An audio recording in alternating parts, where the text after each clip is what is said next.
Hello everyone, Red Lip here.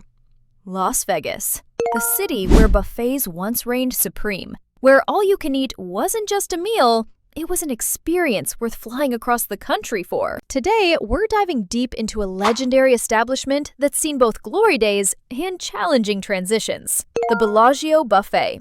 Once the undisputed king of Vegas dining extravaganzas, now fighting to reclaim its crown in a post-pandemic world where half the buffets on the Strip have permanently shuttered their doors. I've been monitoring this buffet's evolution for over a decade, watching it transform from a temple of culinary excess to, well, that's what we're here to find out.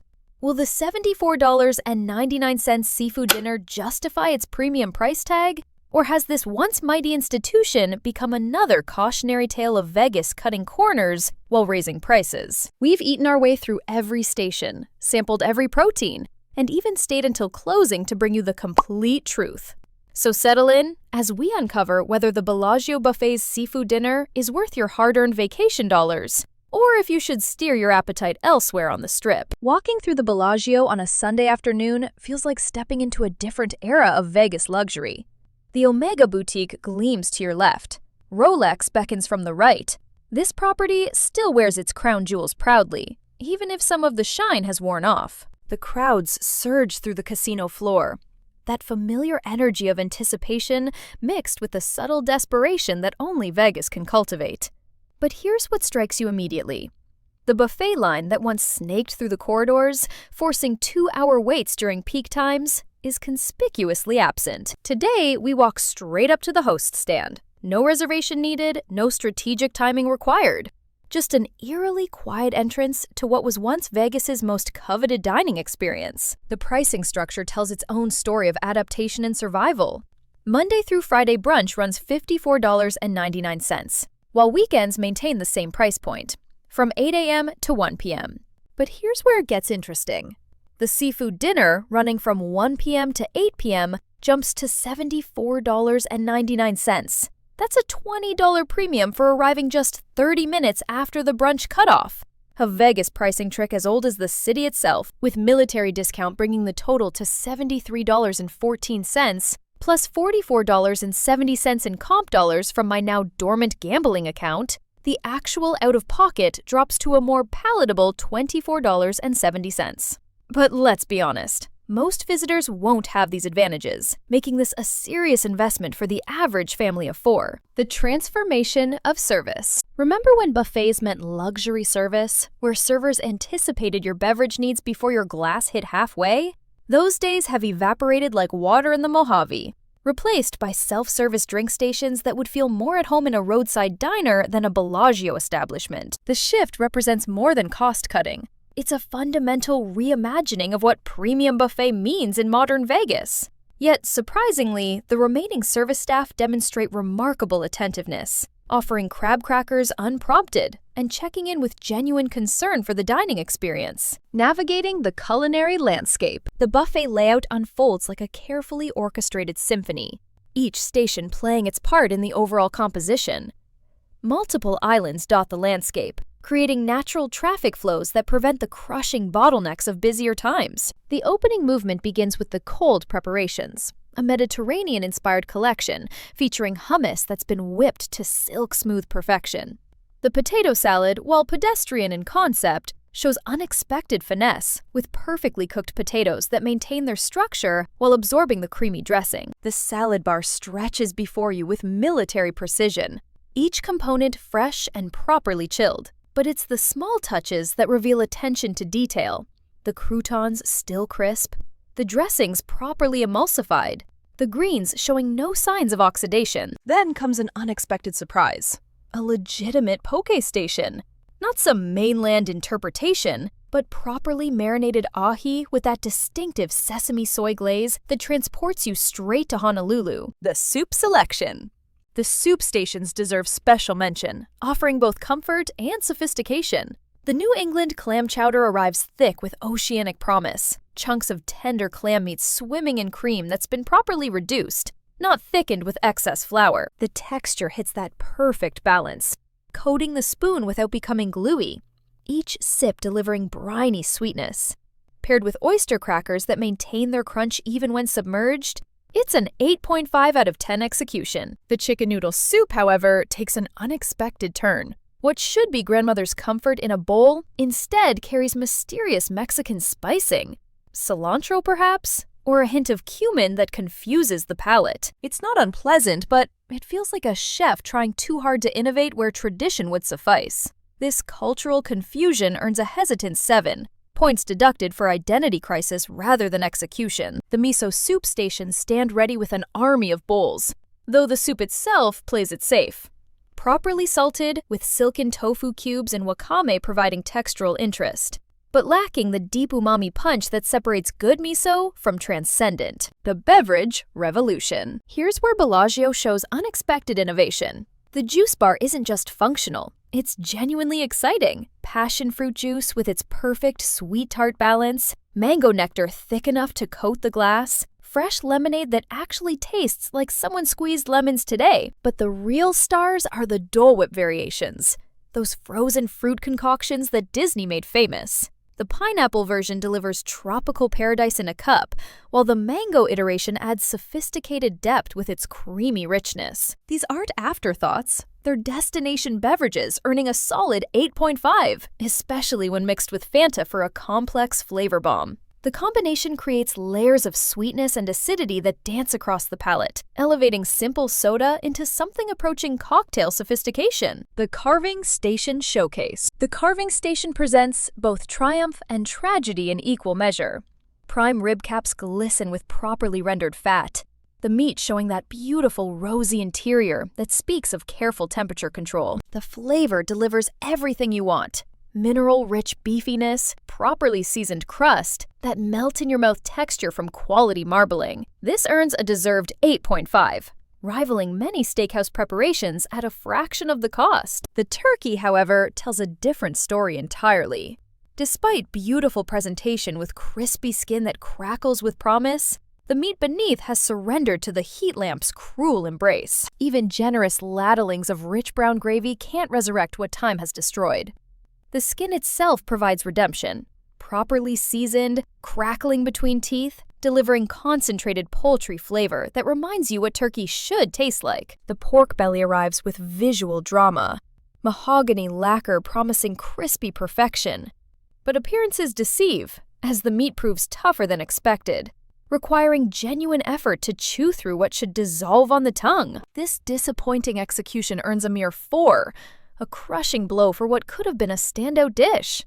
The kitchen clearly knows the technique, but fails in the timing, overcooking what demands precision. The seafood centerpiece. Now we arrive at the main event, the reason for that $20 dinner premium, the seafood selection.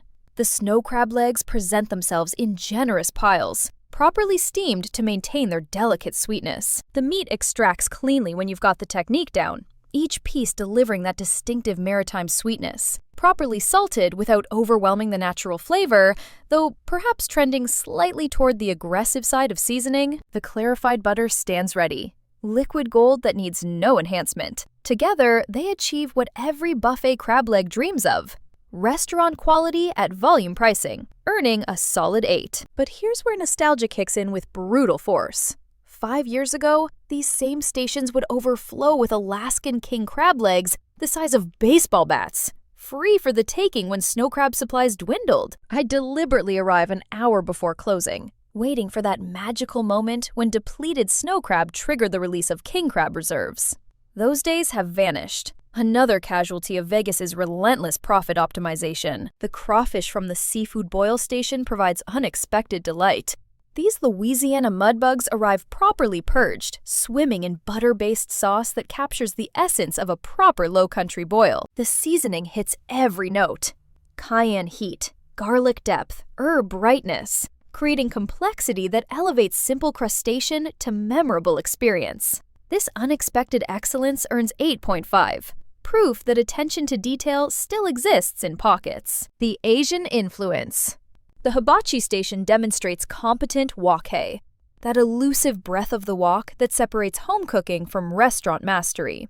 The shrimp arrive with proper sear marks, caramelization adding sweetness to complement the natural brine. Each piece maintains perfect texture, firm but yielding, never approaching the rubber band consistency that plagues buffet seafood. Seasoned with restraint that lets the shrimp's character shine through, this earns an impressive 9. The pork skewers confuse with unexpected sweetness like teriyaki gone rogue. Without visual cues suggesting glazed preparation, the sugar feels out of place, earning only 6.5 for this identity crisis. The shumai dumplings redeem the Asian selection. Properly steamed with filling that maintains moisture without becoming mushy, the wrapper achieves that perfect al dente texture, while the seasoning shows genuine understanding of Cantonese flavor profiles. The pizza paradox. Even at a $75 buffet, pizza maintains its democratic presence. The pepperoni curls into perfect cups, crisped edges creating pools for rendered fat, a sign of quality meat and proper cooking temperature. Yet the overall execution feels tired. The crust lacking the leopard spotting of high-heat ovens, the cheese more functional than fantastic. It's better than no pizza, certainly, earning 7.5 for competent execution of a unnecessary option. The side dish situation. The Mexican street corn arrives heavy with promise, but delivers confusion. What should be light and bright with lime and cotija instead feels leaden, weighed down by excessive mayo or crema. The corn itself maintains proper texture, kernels popping with sweetness, but the overall preparation lacks the vibrant punch of authentic elote. A disappointing 7.2 for something that should be a slam dunk. The mashed potatoes perform their supporting role adequately. Properly whipped, seasoned with restraint, ready to soak up the various gravies and sauces. The rice preparations vary wildly, from perfectly steamed jasmine to mysteriously flavored Mexican rice that can't decide its identity. The dessert finale. As closing time approaches, the dessert station reveals its treasures. The tiramisu transcends buffet expectations entirely, delivering coffee-soaked ladyfingers with mascarpone cream that's been properly whipped to cloud-like consistency. The cocoa dusting adds bitter complexity, while the coffee liqueur provides adult sophistication. This isn't just good buffet tiramisu, it's good tiramisu period, earning 9.9 and proving excellence still exists here. The creme brulee maintains proper standards with silky custard beneath properly torched sugar. The various macarons show technical competence, if not Parisian perfection, while the tropical-themed desserts provide refreshing counterpoints to the richness. The banana cream creation surprises with balanced sweetness and fresh banana flavor that hasn't surrendered to oxidation. Whipped cream maintains proper structure without artificial stabilizers, while chocolate adds sophisticated bitter notes. The value proposition. At $74.99, the Bellagio Buffet seafood dinner occupies dangerous territory. It's priced above newer competitors like the Wynn Buffet while lacking their contemporary polish, yet below the ultra-premium Bacchanal at Caesars that justifies its cost with sheer overwhelming variety. For crab leg enthusiasts who can navigate the system, arriving right at 1 p.m. for maximum eating time, focusing on seafood and premium proteins, value exists. The combination of decent crab legs, excellent shrimp, and competent sushi creates a seafood experience that would cost significantly more a la carte. But for the casual diner expecting the Bellagio of legend, disappointment awaits. This isn't the buffet that once defined Vegas excess. It's a competent but uninspiring experience that trades on reputation while delivering merely adequate execution. The strategic approach. If you must experience the Bellagio buffet, optimize your visit with tactical precision. Arrive at 12:45 p.m. and pay brunch pricing. Then transition into dinner items as they appear. Focus immediately on seafood and carving station items while they're fresh. Skip the pizza, pasta, and Mexican stations entirely. You're not paying premium prices for food court options. The juice bar deserves exploration, especially the Dole Whip variations that provide unique value. Save stomach space for tiramisu, which genuinely justifies the journey to the dessert station. Consider the M Life Rewards program if you're a Vegas regular. Those comp dollars transform the economics entirely.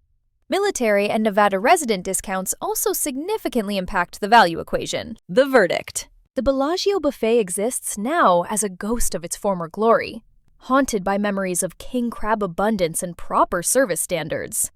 What remains is competent but uninspiring, occasionally excellent but rarely exceptional. For buffet completists and nostalgia seekers, one visit satisfies curiosity. For everyone else, better options exist at every price point across the Strip. The seafood dinner earns a final score of 7 out of 10. Professionally executed, but emotionally vacant. Technically proficient, but lacking the soul that once made this a destination. It's the buffet equivalent of a cover band playing the hits correctly, but without the passion that made the originals memorable. This is what happens when accountants make culinary decisions. When cost-cutting meets premium pricing. When reputation substitutes for actual excellence. The Bellagio buffet hasn't failed completely, but it's forgotten what made it special. For those seeking true buffet excellence, Bacchanal at Caesars delivers overwhelming variety and quality at $20 more. For value seekers, South Point's buffet offers similar quality at half the price. The Bellagio occupies an uncomfortable middle ground. Too expensive for casual dining, not excellent enough for special occasions. It survives on location and legacy rather than merit. A reminder that in Vegas, nothing gold can stay. Until we eat again, this is Red Lip, saying choose your buffets wisely, demand value for your dollar, and never settle for mediocre at premium prices. Remember to like, subscribe, and hit that notification bell for more honest Vegas dining reviews. Next week, we're diving into the secret off-strip sushi spots where locals actually eat. You won't believe what $30 gets you when you know where to look. This is Red Lip, signing off from the Bellagio, where the fountains still dance, but the buffet has forgotten the steps.